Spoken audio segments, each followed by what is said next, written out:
Why does every game look the same now? Seriously, cover a game's title and watch 10 seconds of gameplay. Chances are you can name the engine before you can name the game.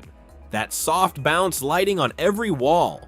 Familiar foliage that sways the same way in every forest, and a camera that hangs at the same distance behind every shoulder. That isn't your imagination. More than 100 studios have moved their next game onto the same engine, and a growing number of players and critics are asking the same question. When everyone builds on the same foundation, does everything start to look built from the same house? Unreal Engine 5 launched in 2022 with 2 features that changed how studios plan a project. Nanite lets artists drop film quality geometry straight into the engine without hand building levels of detail for every distance. Lumen calculates bounced light in real time, so a level lit at noon and a level lit at midnight need no separate lighting pass. Both features solve real problems, but they also carry a signature look. Nanite has a texture density and a way of foliage clusters. Lumen has a specific softness to indirect light, a slight desaturation in shadow. Put those 2 defaults side by side across 100 different games, and the signature repeats painfully noticeable. CD Projekt Red spent over a decade building REDengine for The Witcher 2, The Witcher 3, and Cyberpunk 2077. Then for The Witcher 4, the studio dropped it. The stated reason wasn't quality. REDengine, according to CDPR's own leadership, had to be rebuilt almost from scratch for every new game because the numbered versions never shared a real foundation. With 3 projects now running at once, that cost too much time. Unreal Engine 5 gave the studio shared tooling across teams, and Nanite's promise of open world foliage without a manual LOD chain for every tree. The trade sounds reasonable on paper. In practice, it means a 15-year visual identity. The exact look that made The Witcher 3 recognizable at a glance now runs on the same lighting model as everyone else's game.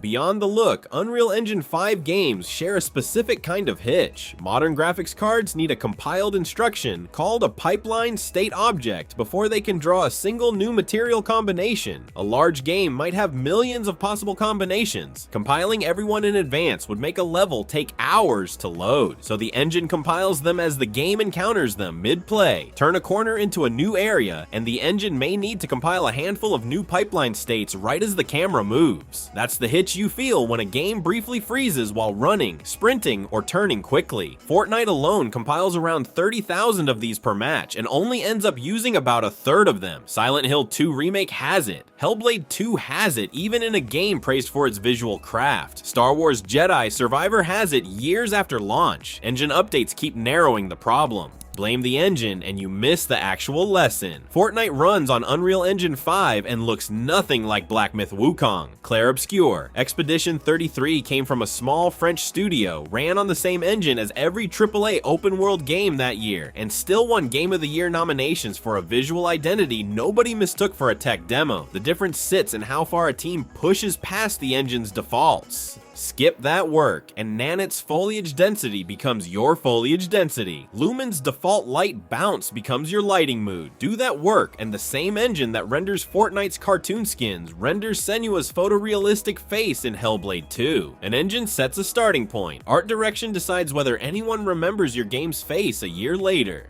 A small studio picking Unreal Engine 5 makes the correct business decision almost every time. Building a custom engine costs years, and a team most small studios don't have. Unreal ships with tools, documentation, and a marketplace built by thousands of other developers. The cost shows up somewhere else. When every studio starts from the same lighting model and the same geometry pipeline, distinct visual identity stops being a byproduct of the tech and starts being a line item a team has to budget for on purpose. Custom shaders, a deliberate departure from default foliage, character art built to read as specific rather than generic. Skip that budget line and the tech does the deciding for you. The engine builds the room. Art direction decides whether anyone remembers being in it. Kavuru Games works inside Unreal Engine and Unity every day, and the studios that hire us for concept art, character design, and environment art aren't paying for the engine. They're paying for the decisions that make their game look like nothing else running on it.